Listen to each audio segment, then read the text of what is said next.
সমস্ত internal combustion piston ইঞ্জিনের মধ্যে পিস্টনের কাজ হলো হিট এনার্জিকে মেকানিক্যাল এনার্জিতে কনভার্ট করা। ইঞ্জিন চলাকালীন প্রথমে পিস্টনের মাথায় আগুন জ্বালানো হয়, তারপর ইঞ্জিন সিলিন্ডারের মধ্যে পিস্টন ওঠানামা করে, তারপর পিস্টনের সেই ওঠানামার গতি ক্র্যাঙ্কশ্যাফটের সাহায্যে ঘূর্ণন শক্তিতে রূপান্তরিত করা হয়। ইঞ্জিন সিলিন্ডারের ভেতর সিলিন্ডার এবং পিস্টনের মাঝখানে কয়েকটা রিং বসানো থাকে, এইগুলোকে বলা হয় পিস্টন রিং। ইঞ্জিনের অন্যান্য কম্পোনেন্টসের মতো এই পিস্টন রিংগুলো খুবই গুরুত্বপূর্ণ। ইঞ্জিনের পারফরম্যান্স বাড়িয়ে তোলার জন্য বা কোনো গাড়ির মাইলেজ বাড়িয়ে তোলার জন্য এই পিস্টন রিংগুলো অতি গুরুত্বপূর্ণ ভূমিকা পালন করে। পিস্টন রিং না থাকলে বা খারাপ হয়ে গেলে কোনো ইঞ্জিন ঠিকমতো কাজ করবে না। এই পিস্টন রিংগুলো কেন ব্যবহার করা হয়, কিভাবে কাজ করে এবং কত ধরনের পিস্টন রিং হয়, এই সমস্ত বিষয়গুলি একদম বিস্তারিত আলোচনা করব আজকের এই ভিডিওতে। তাই সম্পূর্ণ ভিডিওটি অবশ্যই দেখুন, আর ভিডিও ভালো লাগলে অবশ্যই লাইক দিয়ে চ্যানেলটিকে সাবস্ক্রাইব করে রাখবেন। একটি ইন্টারনাল কম্বাসন পিস্টন ইঞ্জিনের মধ্যে পিস্টন এবং সিলিন্ডারের মাঝখানে তিনটি রিং লাগানো থাকে। সবার ওপরে যে রিংটি থাকে এটিকে বলা হয় কম্প্রেশন রিং, মাঝখানের রিংটিকে বলা হয় ইন্টারমিডিয়েট রিং এবং নিচের রিংটিকে বলা হয় অয়েল কন্ট্রোল রিং। এই রিংগুলোকে বসানোর জন্য পিস্টনের গায়ে তিনটি গ্রুপ কাটা থাকে। আপনাদের মধ্যে অনেকেরই ভুল ধারণা থাকতে পারে যে পিস্টন রিংগুলো হয়তো প্লাস্টিক বা রাবারের তৈরি হয়, কিন্তু না, ইঞ্জিনের কম্বাসনের ফলে উৎপন্ন হাই টেম্পারেচার সহ্য করার জন্য পিস্টন রিংগুলোকে কাস্ট আয়রন বা হাই কার্বন স্টিল দিয়ে তৈরি করা হয়। পিস্টন রিংগুলোর এক জায়গায় কাটা থাকে যা পিস্টনের ওপর লাগাতে বা খুলতে সাহায্য করে। এবারে দেখুন পিস্টন রিং কেন ব্যবহার করা হয়।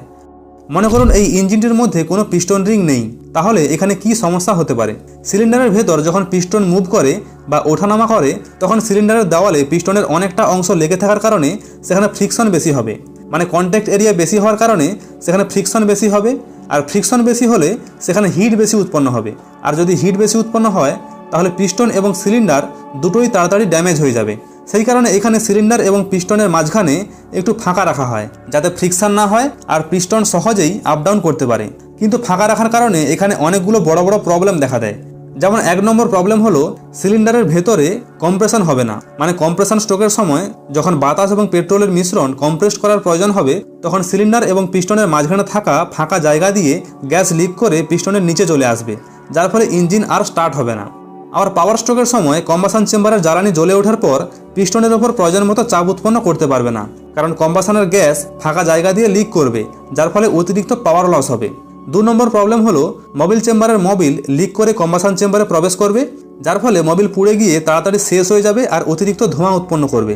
3 নম্বর প্রবলেম হলো পিস্টনের হিট ট্রান্সফার হবে না, মানে কম্বাসনের ফলে উৎপন্ন হাই টেম্পারেচার পিস্টনকে প্রচুর পরিমাণে গরম করে দেয়। সেই গরম পিস্টনকে ঠান্ডা করার জন্য পিস্টনের অতিরিক্ত হাই টেম্পারেচার ট্রান্সফার করার প্রয়োজন, কিন্তু পিস্টন এবং সিলিন্ডারের মাঝখানে ফাঁকা থাকার জন্য পিস্টনের হিট ট্রান্সফার হবে না।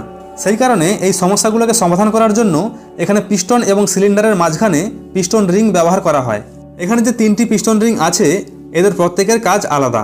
সবার উপরে যে রিংটি আছে এটিকে বলা হয় কম্প্রেশন কন্ট্রোল রিং। এটির কাজ হলো কম্বাসন চেম্বারের হাই প্রেসার গ্যাস লিক হওয়া থেকে আটকায়, বা কম্বাসন চেম্বারের গ্যাস পিস্টনের গা বেয়ে মোবিল চেম্বারে আসতে দেয় না। সবার নিচে যে রিংটি আছে এটিকে বলা হয় অয়েল কন্ট্রোল রিং। এটির কাজ হলো সিলিন্ডারের দেওয়ালে লুব্রিকেটিং অয়েলের পরিমাণ ঠিক রাখা। যখন পিস্টন আপ ডাউন করে তখন পিস্টন রিংগুলো সিলিন্ডারের দেওয়ালের সঙ্গে ঘষা খায়। সেই ঘর্ষণ কমিয়ে আনার জন্য সিলিন্ডারের দেওয়ালে লুব্রিকেটিং অয়েলের প্রয়োজন। লুব্রিকেশন সিস্টেমের সাহায্যে সিলিন্ডার ওয়াল পর্যন্ত লুব্রিকেটিং অয়েল পৌঁছে দেওয়া হয়, কিন্তু সেই অয়েল যাতে কম্বাসন চেম্বারে পৌঁছতে না পারে সেই কারণে পিস্টনের ওপর যেখানে অয়েল কন্ট্রোল রিং বসানো হয় সেখানে অনেকগুলো ছোট ছোট ছিদ্র করা থাকে। সেই ছিদ্রগুলো দিয়ে অয়েল কন্ট্রোল রিং অয়েলকে আবার অয়েল চেম্বারে পাঠিয়ে দেয়। সেই কারণে অয়েল কন্ট্রোল রিংয়ের ডিজাইন সম্পূর্ণ আলাদা হয়, যার ভেতর দিয়ে অয়েল পাস করতে পারে। মাঝখানের রিংটিকে বলা হয় ইন্টারমিডিয়েট রিং। এই রিংটি একসঙ্গে দুটো কাজ করে। কম্প্রেশন কন্ট্রোল রিং এবং অয়েল কন্ট্রোল রিং যে কাজ করে ইন্টারমিডিয়েট রিং সেই কাজগুলো করে, মানে সিলিন্ডার ওয়ালে মোবিলের পরিমাণ ঠিক রাখে, কম্বাসন চেম্বারে মোবিল পৌঁছাতে দেয় না, আবার কম্প্রেশন গ্যাস লিক হওয়া থেকে আটকায়। যেহেতু সমস্ত রিংয়ের এক জায়গায় কাটা থাকে তাই কম্প্রেশন রিংয়ের সেই কাটা অংশ থেকে কম্প্রেসড গ্যাস লিক করতে পারে। সেই কারণে কম্প্রেশন রিংয়ের নিচে ইন্টারমিডিয়েট রিং লাগানো হয়, আর দুটো রিংয়ের কাটা অংশ এক জায়গায় না রেখে আলাদা করে উল্টো দিকে ঘুরিয়ে রাখা হয়, যার ফলে কম্প্রেসড গ্যাস আর লিক হয় না। আরও একটি গুরুত্বপূর্ণ কাজ এই 3টি রিংয়ের সাহায্যে করা হয়, সেটি হলো হিট ট্রান্সফার, মানে পিস্টনকে ঠান্ডা করার জন্য পিস্টনের অতিরিক্ত তাপমাত্রা এই রিংগুলোর সাহায্যে ট্রান্সফার করে সিলিন্ডার ওয়ালে আসে, তারপর পিস্টন ধীরে ধীরে ঠান্ডা হয়। এই রিংগুলোকে স্প্রিংয়ের মতো ফ্লেক্সিবল বানানো হয় যাতে ইঞ্জিন চলাকালীন রিংগুলো ক্ষয় হতে হতে নিজেকে অ্যাডজাস্ট করতে পারে, মানে রিংগুলো যত ক্ষয় হতে থাকবে ততই বাইরের দিকে প্রসারিত হয়ে সিলিন্ডার ওয়ালের সঙ্গে অ্যাডজাস্ট হয়ে যাবে আর বহুদিন পর্যন্ত চলতে পারবে। এইভাবে 3টি পিস্টন রিংয়ের সাহায্যে একসঙ্গে অনেকগুলো কাজ করা হয়। কোনো ইঞ্জিনের পিস্টন রিং যদি খারাপ হয়ে যায় আমরা কিভাবে বুঝবো? প্রথমত পিস্টন রিং যদি খারাপ হয়ে যায় তাহলে ইঞ্জিন অয়েল পুড়ে গিয়ে তাড়াতাড়ি শেষ হয়ে যাবে।